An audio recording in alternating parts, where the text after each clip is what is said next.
کیا آپ جانتے ہیں کہ جدید ہسپتالوں کے بننے سے صدیوں پہلے یورپی یونیورسٹیوں میں طب پڑھائی جانے سے بہت پہلے ایک مسلمان عالم ابن سینا، جنہیں مغرب میں ایویسینا کہا جاتا ہے، طب کی بنیادیں رکھ رہے تھے؟ میری پیدائش 980 میں افشانہ بخارا کے قریب اسلامی تہذیب کے سنہری دور میں ہوئی۔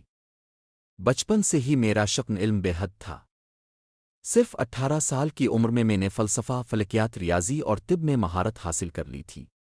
میں صرف طب کا معالج نہ تھا بلکہ میں نے طب کی تعریف ہی بدل دی۔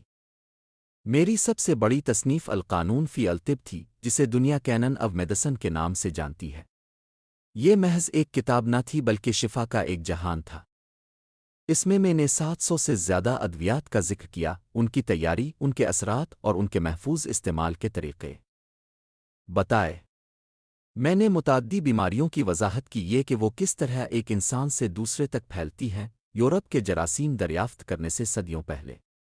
میں نے بتایا کہ کس طرح جسم کے اعضاء ایک دوسرے کے ساتھ کام کرتے ہیں، کس طرح نبض دل کی کیفیت بتاتی ہے، کس طرح درست تشخیص زندگی بچا سکتی ہے۔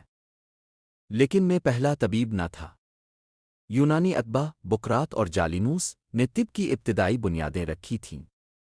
یورپ نے بقراط کو طب کا باپ کہا اور جالینوس کو بڑا ماہر تشریح الاعضاء، لیکن ان کا علم محدود تھا اور اکثر غلطیوں سے بھرا ہوا تھا۔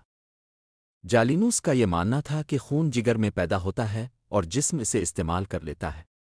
یہ نظریہ یورپ میں 1000 سال سے زیادہ چلتا رہا۔ یہ میں تھا ابن سینا جس نے ان میں سے کئی غلطیوں کو درست کیا۔ اپنے قانون میں نے دل کے ذریعے خون کی گردش، نبض کی اہمیت اور دماغ کے جسم کو کنٹرول کرنے کے عمل کو بیان کیا۔ صدیوں تک یورپی اتباع صرف جالینوس کی باتیں دہراتے رہے، جبکہ میرا قانون ان کی رہنمائی کرتا رہا۔ کیا اب جانتے ہیں؟ 600 سال سے زیادہ عرصہ تک میری کتاب یورپ میں طب کا نصاب رہی۔ اٹلی سے فرانس، اسپین سے انگلینڈ تک ہر طبیب نے میرا قانون الطب پڑھا۔ جب یورپ کی یونیورسٹیاں قائم ہوئیں تو میرے نام ایویسینا کا چرچا تھا۔ میری کتاب 12ویں صدی میں لاطینی میں ترجمہ ہوئی اور 17ویں صدی تک کوئی طبیب گریجویٹ نہ ہو سکتا تھا جب تک وہ اسے نہ پڑھتا۔ صدیوں بعد اندریاس ویزالسا، ایک یورپی ماہر تشریح الاعضاء، نے انسانی جسم کو چیر پھاڑ کر جالینوس کی غلطیوں کو درست کیا۔ لیکن اس نے پایا کہ جن حقائق کو وہ دریافت کر رہا تھا وہ صدیوں پہلے میری کتاب میں لکھے جا چکے تھے۔ ولیم ہاروی، جسے یورپ میں 17ویں صدی میں خون کی گردش دریافت کرنے والا کہا جاتا ہے، بھی اسی راہ پر چلا جو میں نے صدیوں پہلے بیان کی تھی۔ لیکن